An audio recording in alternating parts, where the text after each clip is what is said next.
है कोई गाके देख ले, गाते हैं कोई गाके देख ले।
राम नाम आज महाराज नंद माता यशोदा सोचती हैं कि बालक काफी दिन हो गए, अपने बच्चे का नामकरण नहीं करवा पाए हैं। उस जमाने में कहाँ ये उल का तमाशा था, पैदल गंगा दिन नदी आना पड़ता था। हमारे पिताजी आते थे यहाँ वो जानकारी है मेरे को, यहाँ सुंदरलाल साहब करते थे और भी 4 से घर थे हमारे शिष्य लोगों के। यहाँ नीतू भाऊ के पिताजी क्या नाम उनका, भोला महाजन, ये भी कभी कभी जाया करते थे हमारी मीडिया। सुबह ही 4 बजे रात में करते थे संडे पर। देवी यशोदा पूछती हैं कि महाराज जी पहले भोजन वोजन कर लेते, उसके बाद नामकरण संस्कार, 2 बच्चों का नाम रखाना है। कहीं कि इसलिए चौथे महीने अपने भी बच्चे को लेके आ गए तो और लंबा समय लग सकता है, इसलिए आप भोजन बना लेते तो ज़्यादा अच्छा रहता है। गुरु जी स्नान करके तो आए थे आप, बोले हाँ स्नान करके तो नहीं आया, भोजन की व्यवस्था बताओ। इधर नंदरा में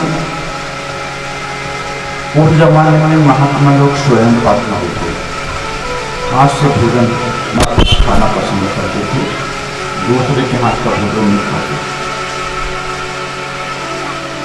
नंदरा में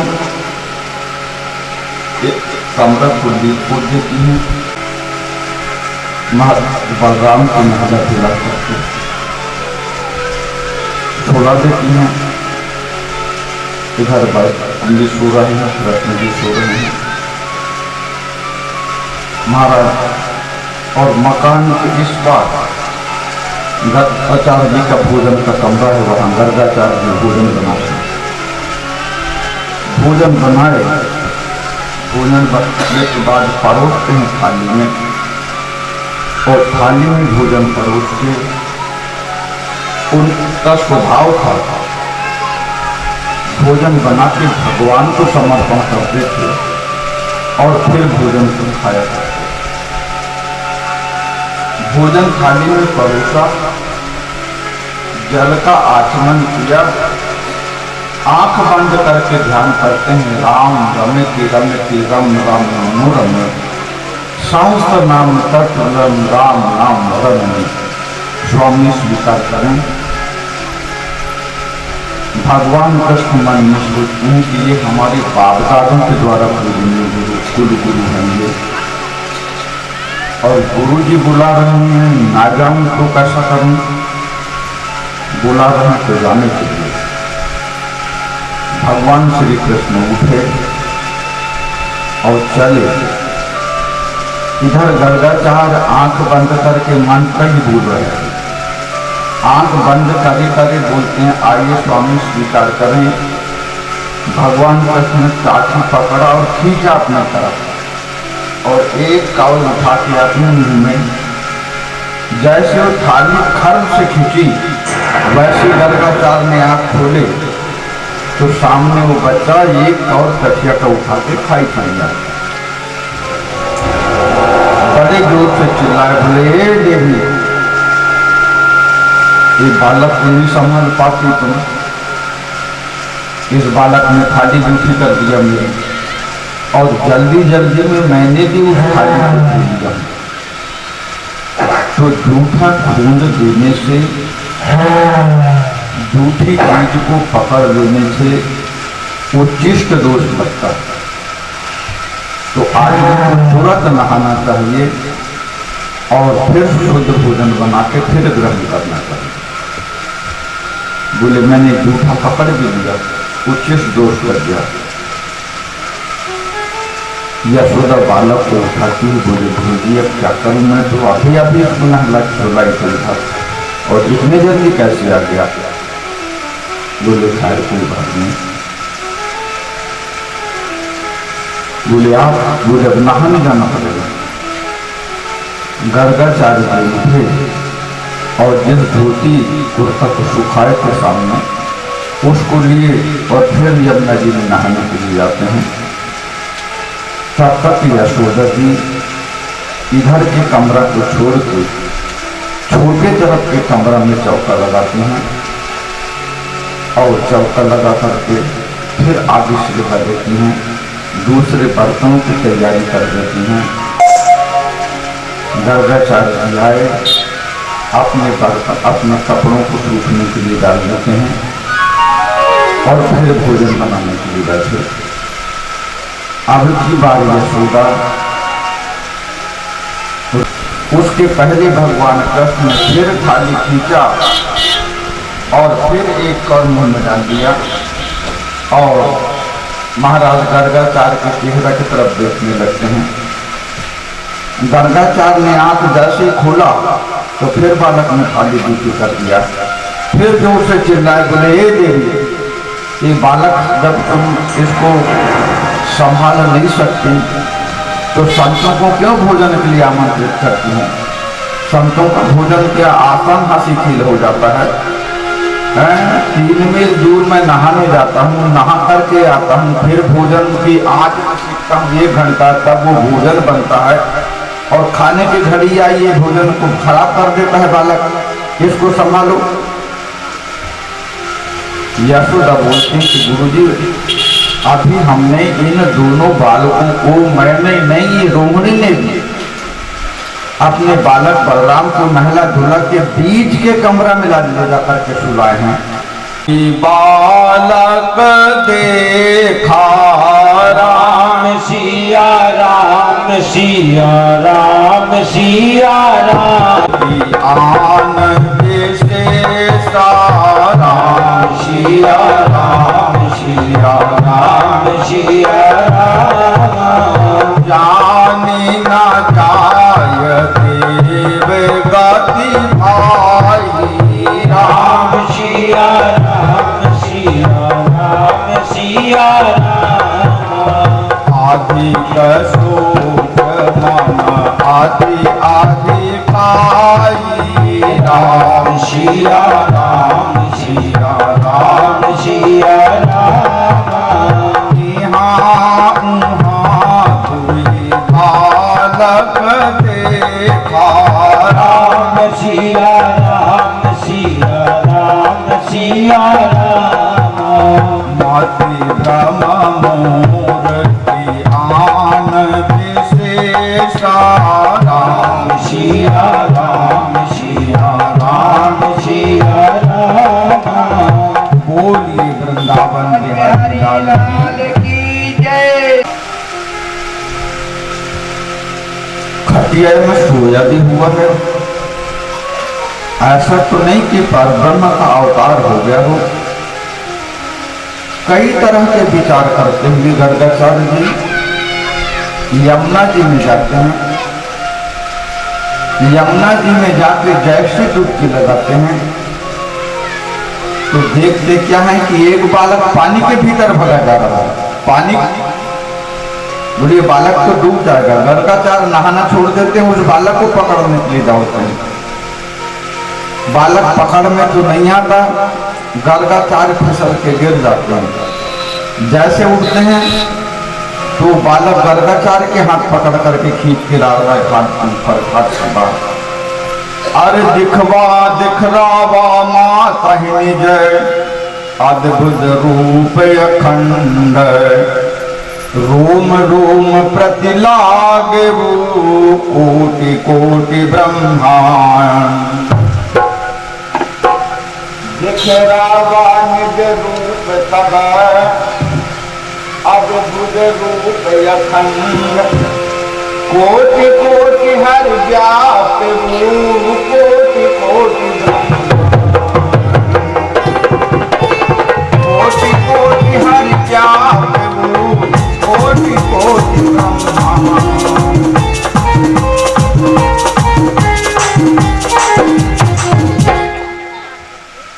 इस प्रकार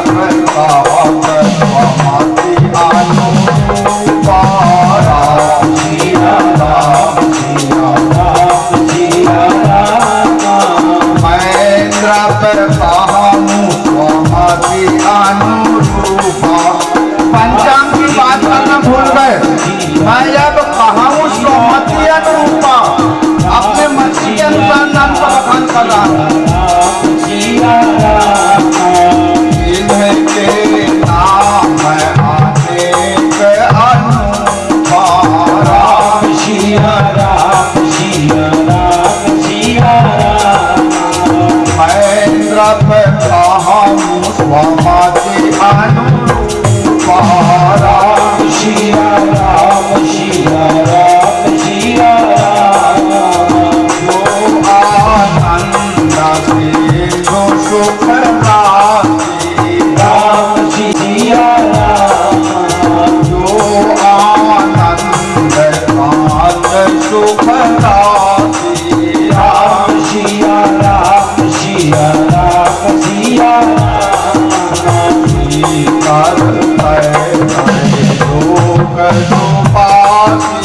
राम सिया राम सिया राम सिया राम।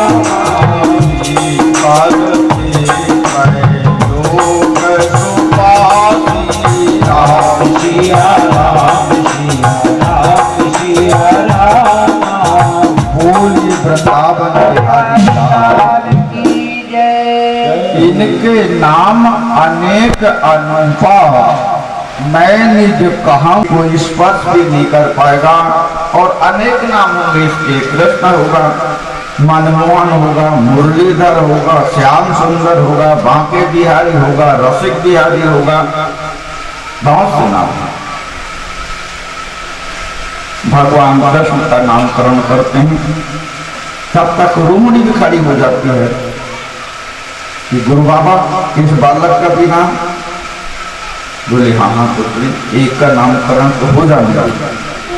दूसरे का नामकरण करते हैं कि लक्षण धाम राम प्रिय, ये लक्षणों का धाम होगा।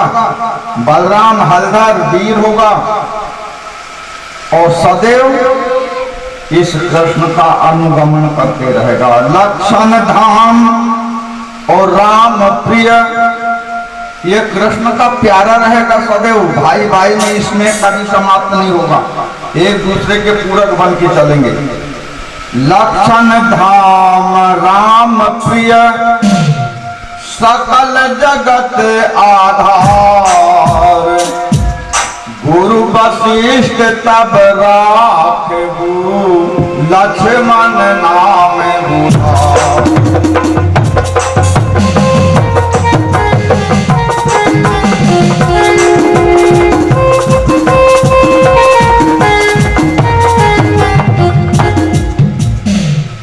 इसका नाम बलधर होगा, इसका नाम हलधर होगा, इसका नाम बलदाव होगा। इस शेषावतार सदैव राम, सदैव कृष्ण का अनुगमन करेगा। जो जो संकट, जो जो क्लेश कृष्ण के ऊपर आएंगे, वो सारे क्लेशों को अपने ऊपर ले लिया करेगा, अपने ऊपर ले लिया करेगा। इस प्रकार से नामकरण संस्कार होता है। महाराज नंद शाम हो जाने के कारण महाराज गर्गाचार्य की विदाई नहीं करते। कितनी पत्नियां थी? सबसे पहले ये बताएं 4 दिनों में हमें क्या, मैं थोड़ा सा रिवीजन हो जाए ना कि 4 दिन में हमने क्या सुना है ना? तो क्या सुना हमने 4 दिन में? क्या पाया और क्या खोया? कुछ पाया? सुनने बस से नहीं, अपन 1% भी 7 दिन में जितनी कथा सुनेंगे उसमें से एक बात भी हमको अपनी लाइफ में अगर हमने उतार लिया तो हमारा बहुत बड़ा सौभाग्य है ना? तो क्या सीखे हमने इन 4 दिनों में? 5 दिन हो गए ना और 2 दिन बाकी। इन 5 दिनों में हमने कौन सी ऐसी बात अच्छी लगी और हमने क्या सीखा? कुछ तो सीखे होंगे ना, कुछ तो अच्छा लगा होगा। क्या अच्छा लगा?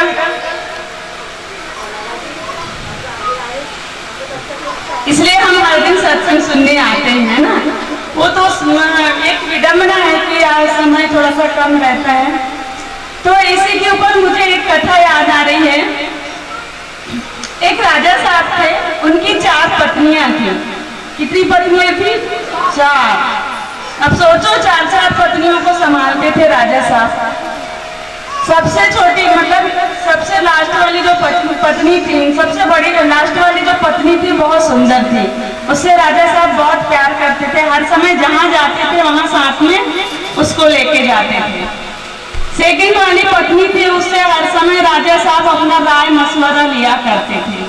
तीसरी नंबर की पत्नी से वो घर के कारोबार की जो सलाह मशवरा लेना है वो लिया करते थे। लेकिन जो चौथे मतलब सबसे बड़ी पत्नी है, सबसे बड़ी पत्नी जो उनकी थी, उनकी तरफ उनका कभी ध्यान ही नहीं जाता था। न कभी वो उनकी बात मानते थे, न कभी उनकी वो सुनते थे। ठीक है, बाकी 3 और जो रानियां थी उनकी सबकी बात मानते थे, सबसे छोटी पत्नी का ज्यादा ध्यान रखते थे। उसके बाद तीसरी नंबर की पत्नी का भी सलाह मशवरा लेते थे बाहर के कारोबार के लिए, और जो दूसरे नंबर की पत्नी थी उससे भी सलाह मशवरा लेते थे। लेकिन सबसे बड़ी पत्नी की तरफ उनका कभी ध्यान ही नहीं गया राजा साहब का। न कभी बात करते थे, न कभी कुशल से मुझसे पूछते थे। बेचारी बीमार सी घर के कोने में पड़ी रहती थी। एक बार राजा साहब बीमार हुए तो उन्हें लगा कि मैं तो राज दरबार में, मेरे राजपाट में हर समय मंत्रियों के साथ में और पब्लिक के साथ में घिरा रहता हूँ, और मेरी मृत्यु हो जाएगी तो मैं तो अकेला जाना पड़ेगा। तो अपनी सबसे छोटी रानी को बुलाते हैं, जिसको हर जगह साथ में लेके जाते थे क्योंकि वो काफी सुंदर थी, उसकी सबसे ज्यादा देखभाल करते थे और उसको ज्यादा प्यार भी करते थे। तो सोचा कि ये साथ में चलेगी। बोलती है, रानी साहब हमारी मृत्यु होने वाली है, क्या आप हमारे साथ चलोगी? छोटी रानी बोलती, नहीं भैया आपकी मृत्यु होगी, आप जाओ, मैं क्यों जाऊं, मुझे मृत्यु से डर लगता है, मैं आपके साथ नहीं जाऊंगी।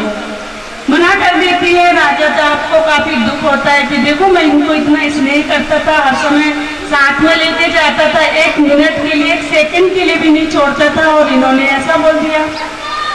अब तीसरे नंबर की रानी को बुलाते हैं, बोलते हैं कि रानी साहिबा मेरी मृत्यु होने वाली है और मुझे अकेला जाना पड़ेगा, तो दूतों के साथ में आप मेरे साथ चलती तो ज्यादा अच्छा होता।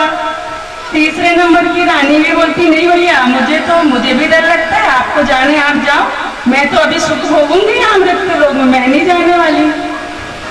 अब बच्ची दूसरे नंबर की जिसको भी मतलब घर का सलाह मशवरा लेते थे, दूसरे नंबर की रानी को बुलाते हैं, बोलते हैं रानी काफी दुखी हो जाते हैं, थोड़ा विश्वास था कि दूसरे नंबर की रानी साथ देगी।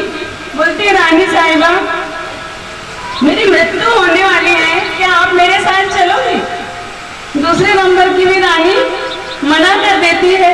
काफी दुखी हो जाते हैं राजा साहब, सोचते हैं कि मैं तो सबसे बड़ी रानी का कभी ध्यान ही नहीं रखा, मैं कभी बात किया, तो वो क्यों जाएगी मेरे साथ? 3 का इतना ध्यान रखता था, जब वो चलने तैयार नहीं हुए और चौथे नंबर की रानी का तो मैंने ध्यान ही नहीं रखा, तो वो क्यों जाएगी साथ मेरे। फिर भी पूछ के तो देखते हैं, बोलते हैं ना पहले के पहले हार नहीं मानना चाहिए।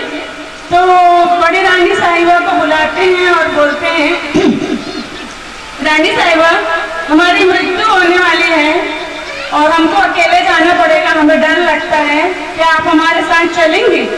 तो क्या बोली होगी बड़ी रानी ने, मना कर दी होगी, मना करी होगी क्या, नहीं, बड़ी रानी ने मना नहीं किया, उन्होंने बोला कि हम आपके साथ चलेंगे।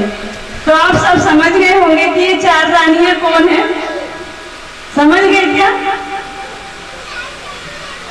सबसे सुंदर रानी जो है वो हमारा शरीर है। जैसे ही हमारी आत्मा इस शरीर से निकलती है तो हमारा शरीर साथ छोड़ देता है। दूसरी रानी कौन है, धन दौलत, है ना। जैसे इंसान की मृत्यु होती है तो सत्ता परिवर्तन हो जाता है। इधर घर में शरीर पड़ा है, मृत शरीर पड़ा है, लेकिन नात रिश्तेदार आपस में बात करने लगते हैं ना, किसको कितना हिस्सा दिया जाएगा, क्या होगा। तुरंत ही घर का सत्ता परिवर्तन होता है और हमारे घर की धन दौलत दूसरे के हवाले कर दी जाती है। और तीसरी रानी कौन है, हमारे नात रिश्तेदार हैं जो हमें शमशान तक छोड़ने तो जाते हैं लेकिन वहां से वापस आ जाते हैं। और चौथी रानी कौन है,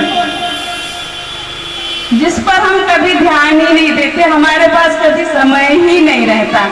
हर समय हम बोलते हैं समय ही नहीं है, और समय नहीं कहते कहते एक दिन बुलवा आ जाएगा।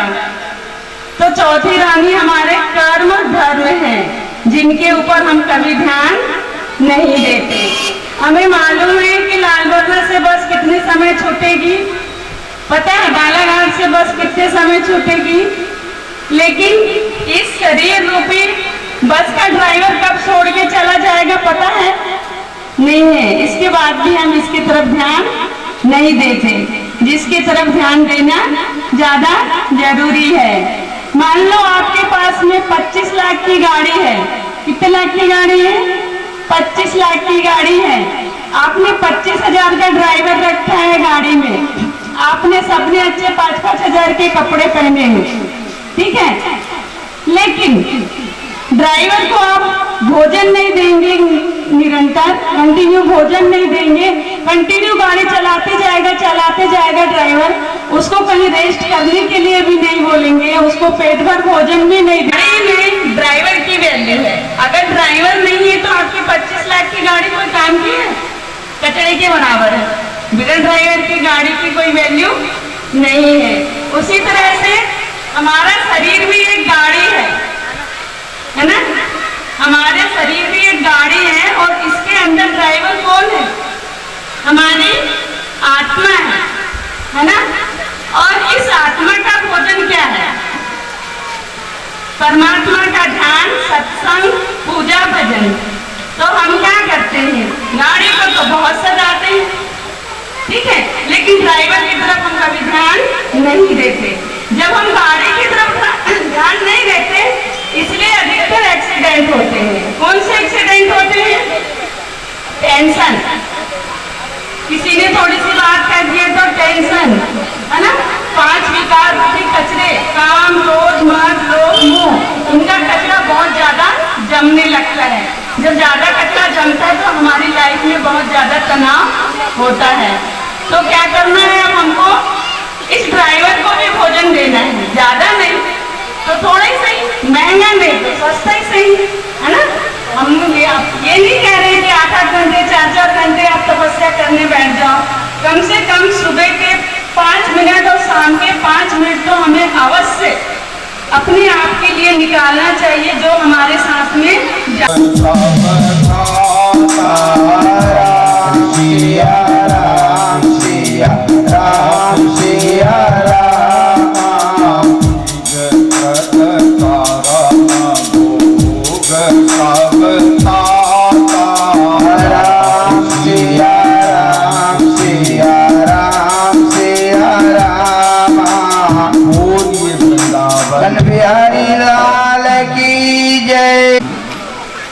सभी उनके शिष्य और जो शिष्य नहीं थे वो भी सब के सब आए। गर्गाचार्य जी बोलते हैं कि बेटा, ये मनुष्य का जीवन पेट भर लेने के लिए और सोजानी भर से पूरा नहीं हो जाता। शास्त्र में आता है ये भी देखना चाहिए। तो जितने हम उम्र के सियाने लोग थे वो झपट के आ गए। वो बोलता है छोड़ दे, अब के नहीं करेगा ऐसी चोरी, वो छोड़ दे, मेरा हाथ दुखने लगा, मेरे को कैसा कर रहे, छोड़ दे। बोले कहाँ छोड़ूंगी तेरे को, धोखा से पकड़ में आया है, आप चल लेके चलते हैं। भावावेश में वो महिला प्रभावती भूल जाती है कि हाथ में कृष्ण का पकड़ी हूँ कि अपने आदमी का हाथ पकड़ ली। भावावेश में हमारे आपके साथ भी ऐसा होता है। भावावेश में वो पीछे नहीं देखती और सीधे चले चलती है हाथ पकड़ के सीधे यशोदा के द्वार में। और भगवान कृष्ण अपने साथी बालकों को जैसे इशारा किए, वो सारे के सारे बालक जिसको जहां जगह मिली वहां से भाग भाग के अपने अपने घरों में और सीधे जाके यशोदा जी के यहाँ खेलने लगते हैं। भीतर दरवाजे में, उधर छोटी तरफ, इधर दरवाजा में जब हुजूम पहुंचता है, बोले हे माता यशोदा, आज तक जितने लोग तुम्हारे यहाँ उलाहना लेके आए, तुमने किसी की बात पर विश्वास नहीं किए और 1 लाख गऊ का उलाहना देती हूँ कि मेरे पास में 1 लाख गऊ का गोहन है, मेरा बेटा काय को कहीं दही नहीं चुराएगा, किसी की बात मानती भी नहीं हूँ। आज देखो तुम्हारे लाडले को पकड़ के लाई हूँ रंगे हाथ, इधर आओ, बुलाओ। जैसे रंगे हाथ पकड़ के लाई हूँ, इधर आओ, बुलाओ। भगवान कृष्ण साथी बालकों के साथ पीछे खेल रहे थे। यशोदा निकल के देखती कि बहन थोड़ी पहचान तो कर, तू पकड़ के लाई किसको है? बोले कैसी बात करते हो, पकड़ के किसको लाई हूँ? तुम्हारे लड़के को पकड़ के लाई हूँ, देखो। बोले बहन देख तो पहले कि तू पकड़ के लाई किसको है। अब की बार प्रभावती जो निगाह फेर के देखती है तो उसका पति हाथ में पकड़ाया हुआ था। उधर बोले मेरा लड़का तो बाड़ी में खेल रहा है, बुलाती हैं। बोले एक कन्हैया इधर आओ, और सब लड़के इधर आ जाओ। सारे के सारे लड़के दौड़ करके आते हैं। तो कन्हैया तो अपने घर में खेल रहा था, इधर पकड़ा जाता है लक्ष्मी नारायण, प्रभावती का पति। बोलिए वृंदावन बिहारी लाल की जय।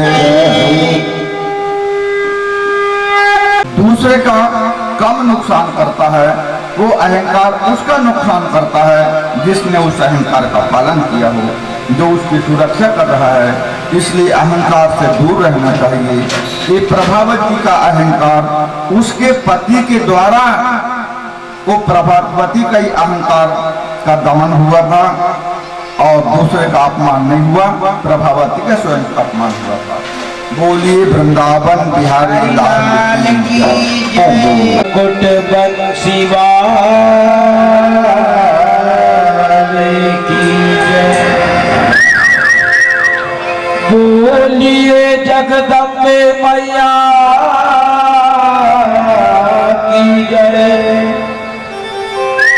बोलिए सब संतों की जय। श्री भागवत भगवान की है आरती, पापियों के पाप को है ढारती। भागवत भगवान की है आरती, पापियों को पाप को है ढारती। भागवत भगवान की है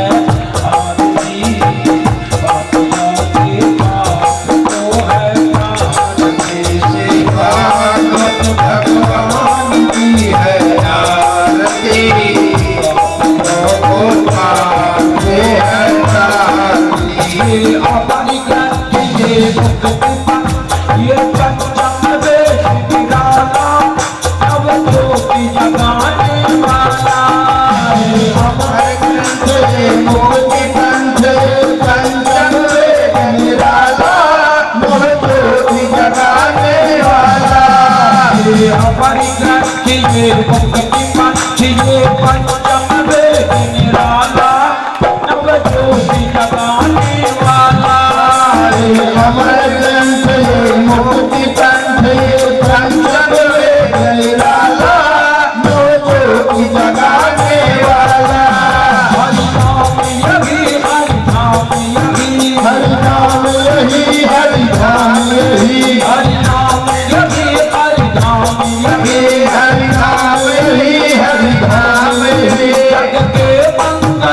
की आरती, पापियों के वो है भागवत भगवान की है आरती, पापियों को पाप से है नाती।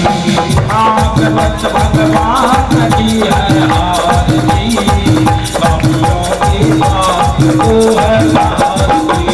भागवत भगवान की है आरती, पापियों को पाप से है नाती। शांति की तमावत मुनि पापों को मिटाने वाला, हरि दर्श कराने वाला। शांति गीत पावन पुनीत पापों को मिटाने वाला, हरि दर्श कराने वाला। शांति गीत पावन पुनीत पापों को मिटाने वाला, हरि दर्श कराने वाला। शांति गीत पावन पुनीत पापों को मिटाने वाला, हरि दर्श कराने वाला। ये सुख करनी है दुख हरनी, सुख करनी है दुख हरनी, ये सुख करनी है दुख हरनी, सुख करनी है दुख हरनी। श्रीमद गोदन की आरती, पापियों के पाप को है नाती। भागवत भगवान की है आरती। खोल सन्मार्ग बताने वाला, बिगड़ी को बनाने वाला। मधुर को जगभंग को सन्मार्ग बताने वाला, बिगड़ी को बनाने वाला। मधुर बोल जगवंत खोल सन्मार्ग बताने वाला, बिगड़ी को बनाने वाला। श्री राम यही घनश्याम यही, श्री राम यही घनश्याम यही, श्री राम यही घनश्याम यही, श्री राम यही घनश्याम यही। श्री नवकन्ना की आरती, पापियों के पाप को है नाती।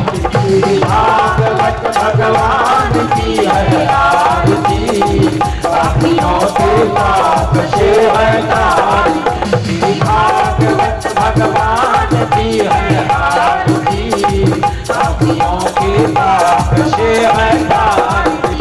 भागवत भगवान की है आरती, पापियों के पाप से है नाती। पापियों के पाप से है नाती, पापियों के पाप को है आरती। बोलिए वृंदावन बिहारी लाल की जय हो। आरती कीजिए हनुमान लाला की।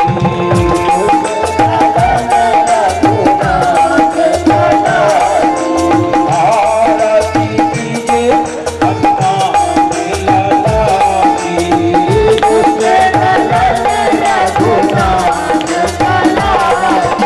जाके बला से गिरवन कांपे, दोष दाते में कटना आशा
तरस रही अब तो आजा आजा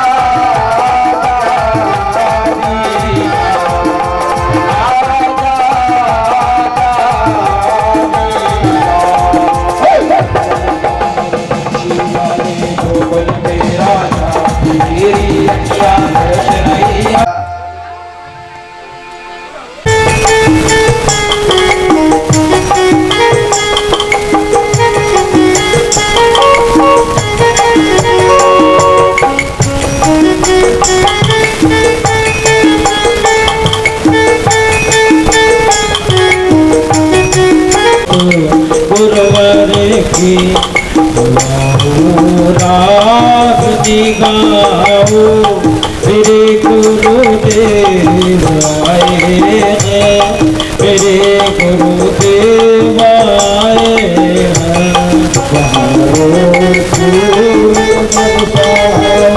मंगला नाम प्रकर्षौ वंदे वाणी विनायकौ भवानी शंकौ वंदे श्रद्धा विश्वास या ध्यान विना न पश्यन्ति सिद्धः स्वान्तः इष्टमीश्वरम् वंदे दूतमयं नित्यं गुरुं शङ्करं शिवम् यमाश्रितो हि वक्रो अपि चन्द्रः सर्वत्र बन्धते सीताराम गुणग्राम पुण्यारण्य विहारिणो वंदे विशुद्ध विज्ञानो कविश्वर कपीश्वरो ऊर्ध्वस्वती संहार कारणीं क्लेशहारिणीं सर्वश्रेयस्करी शिखावनतोऽहं राम वल्लभां यन्माया वशवर्ती नखलं देवादिदेवासुरा वंदे विष्णु शिवातिसेमसं भक्ते सिद्धिप्रदम् जन्मान्धस्य यतोऽन्वयादितरतस्तार्थे स्वाधिक्यस्वराट् तेने ब्रह्महृदायः कौमयन्ते यत् सूर्या तेजोयस्य विराजस्य जन्मान्धस्य यतोऽन्वयः तदाप्ततत्त्वशेषास्ति जन्मान्धस्य यतो वयः। बोली वृंदावन बिहारी लाल की जय। मानस विमला कहा सुन सुना बिहग नायक गर्भ सो संवाद यही विधि भाग आगे कहबर सुनहु राम अवतार चरित परम सुंदर अनघ निज विचार अनुसार कहूँ उमा सादर सुनहु कहूँ उमा सादर सुनहु। अरे नाम करान कर अवसर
आ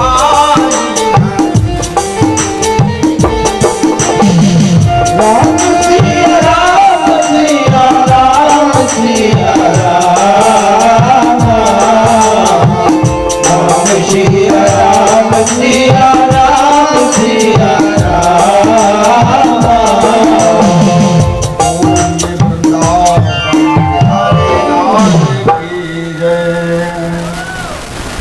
इस प्रकार से महाराज गर्गाचार्य जी के द्वारा बालकों का नामकरण हुआ। आज की कथा में हमने आप सभी लोगों को बताया भगवान कृष्ण साधु बालकों के साथ अपने हितैषी स्वजन संबंधी, जिनसे माता यशोदा के संबंध अच्छे थे, जिनसे महाराज नंद के संबंध अच्छे थे, ऐसे हितैषियों को चिढ़ाने के लिए उनके घरों की अनदुही गायों के बछड़ों को छोड़ दिया करते थे, जिससे बछड़े अफर के दूध पी सकें। वो स्वजन संबंधी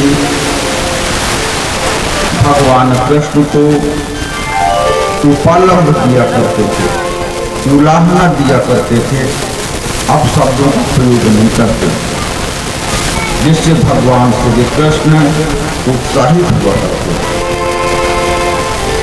इसी प्रकार से अपने साथी स्वजन संबंधियों के साथ आज की कथा में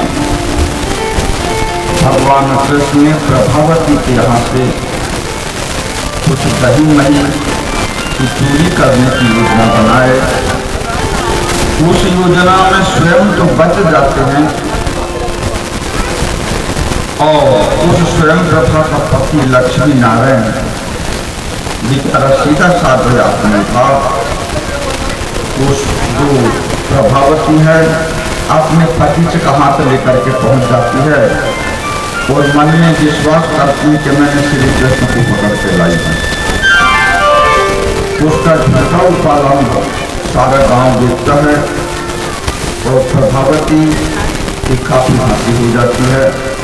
वो छरक करके दूसरी बार कभी भी भगवान कृष्ण से विरोध मूल्य लेना अर्थात अपना ही अपमान करवाना समझकर कभी भी विरोधाभास नहीं करती। उनके भाग जाते हैं कि ये बालक सामान्य बालकों के अंतर्गत नहीं आता। उतनी बड़ी भीड़ के साथ में मैंने सही ने हाथ इस बालक कृष्ण की पकड़ी और कैसे वहां से अलिखित होने के बाद मेरे भगवान कृष्ण समझ करके लेके आ गई। समझा लिया करें तो साथी बालकों से सलाह किए। साथी बालकों ने भी एक स्वर से बोल दिए कि वह ठीक निर्णय है, वह ठीक निर्णय है। माता यशोदा भी तैयार हो जाती है। महाराज नंद से राय ली गई। महाराज नंद भी स्वीकृति दे देते हैं। आज माने दूसरे दिन को भगवान कृष्ण साथी बालकों को लेकर बछड़ों को चराने के लिए चल पड़ते हैं। आज भगवान श्री कृष्ण का एक नया नाम वत्सपाल रखा जाता है। बोलिए वत्सपाल महाराज की जय।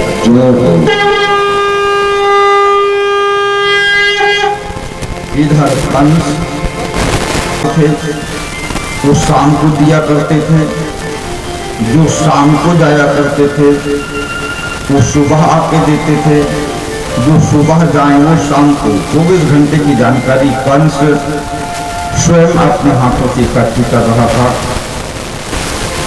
कंस को जानकारी लगी कि आज बालक बछड़ों को चराने के लिए गांव के बाहर ले गए हैं। पानी पिलाने के लिए ये सारे बालक यमुना जी के तट पर आएंगे। वो समय इनके लिए घातक हो सकता है। अपने कर्मचारियों से सलाह करता है कंस। एक वहां कंस की सलाह के अनुसार एक बालक मिल जाता है। बोले महाराज मैं छद्मवेश धारण करता हूं। ये रूप परिवर्तित क्रिया की थ्योरी थोड़ी सी उठपटांग है। इन थ्योरियों को करने से आप भी रूप परिवर्तित कर सकते हैं। ये क्रिया कुछ महात्मा लोगों के पास में है या कुछ सिद्ध।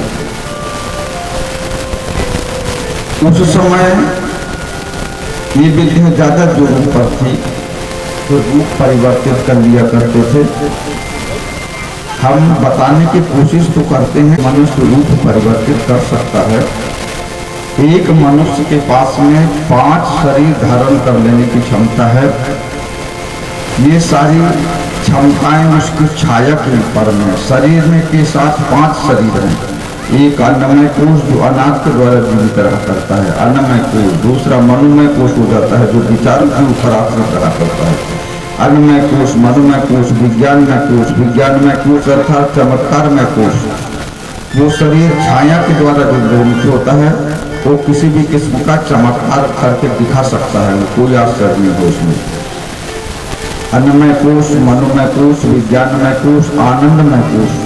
एक कोश होता है आनंदमय, जिस कोश पर ध्यान करने से मनुष्य को खुशियां ही खुशियां, उत्साह ही उत्साह, आनंद ही आनंद महसूस होता है। सारे दुख उसके लुप्त हो जाते हैं। आनंदमय कोश और विज्ञानंदमय कोश, ये इसमें 5वें क्षितिज तक मतलब सहस्राधार पे ध्यान करता है साधक और ब्रह्मलीन हो जाता है। इस भक्ति में उसको भगवान, भगवान को वो, उसको भगवान, भगवान को वो, उसको भगवान, भगवान को वो, दोनों का साक्षात्कार होते रहता है और दोनों एक दूसरे को देखते बैठे रहते हैं। उसमें उस साधक की भूख, प्यास, आहार, ठंड, गर्मी, बरसात, पानी, शरीर के ऊपर से सांप विषैले चले जाते हैं तो भी ऐसे साधकों को छेड़खाड़ नहीं करते, न तो क्षति पहुंचाते। तो ऐसे 5 तत्व एक मनुष्य के शरीर में रहा करते हैं। जिस साधक ने इस क्रिया का प्रयोग किया उसको ये ज्ञान है। तो ये वाला रूप परिवर्तित क्रिया का ज्ञान रखता था। इसने गाय के बछड़े का रूप धारण किया और गाय के बछड़े का रूप धारण करके जहां भगवान कृष्ण ने बछड़ों को चरने के लिए छोड़ दिए थे, छोटे थे, 6 साल के थे, माता पिता की भूख ना लग जाए उनको, इसलिए साथ में डब्बों का थैला भेजी थी कि जब तुमको भूख लग जाती है तो इस भोजन को कर लिया करें और पानी पी लिया करें। पानी का डब्बा भी साथ में रखा करते थे, भोजन का डब्बा भी। बछड़ों को हरी हरी घास में चरने के लिए छोड़ देते हैं। साथ ही बालकों के साथ भगवान कृष्ण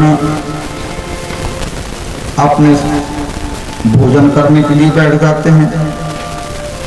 बछड़ों में एक वत्स बछड़े का रूप धारण करके एक बछड़ा इन बछड़ों में घुस पड़ता है जाकर के। नए बछड़े को अपने समूह में आया देखकर सारे बछड़े चमक करके भागने लगते हैं, छितर बितर हो जाते हैं। भगवान कृष्ण ने सोचा कि जरूर कोई छल है यहाँ। सारे बालक झपड़ते हैं उस नए बछड़े को भगाने के लिए, पर बछड़ा भागता काय को है वो तो भगवान श्री कृष्ण के ऊपर सीधे आक्रमण कर देता है। अपने प्रतिशोध को देखते हुए भगवान श्री कृष्ण घुमगिलात ताकि कुबर मारा। राम सिया राम सिया राम सिया राम। हरि मोह तारा प्रचारा। राम सिया राम सिया राम सिया राम।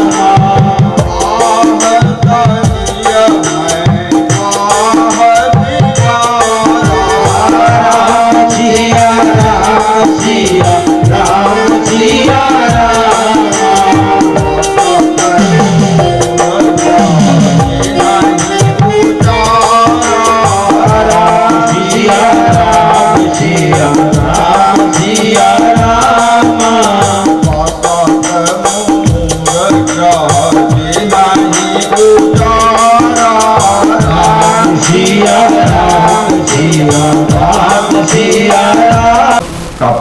हो जाता है वहीं मर जाता है।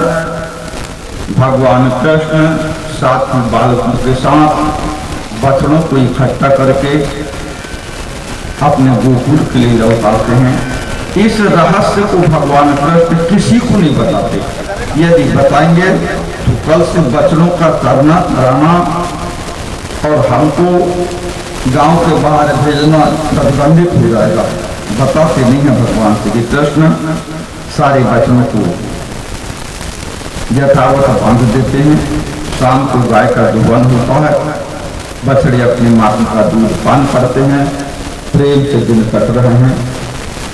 दूसरे दिन भगवान श्री कृष्ण बोलते हैं कि माँ, कल बछड़े चराने गए थे, बड़ा आनंद आया और न किसी से झंझट हुई न झगड़ा। आज भी हम बछड़ा चराने के लिए जाते हैं। क्या ठीक एक तरफ बैठकर भोजन करने लगते हैं, भोजन करने लगते हैं। इधर क्या होता है, एक अघासुर नामक दैत्य बैल का रूप धारण करके आता है और बैल का रूप धारण करके वो चरती हुई बछड़ों की टीम में मिल जाता है। उस नए बैल को देखकर ये बछड़े चमक करके भागने लगते हैं पीछे। तो इनकी आहट जब भगवान श्री कृष्ण को लगी कि ये बैल चर्चा कि आज भगवान कृष्ण के द्वारा एक बैल को मारा गया, एक बैल का वध किया गया। बैल का गौ हत्या पाप माना जाता है। गांव में मित्र वर्ग के भी लोग रहते हैं, शत्रु वर्ग के भी लोग रहते हैं।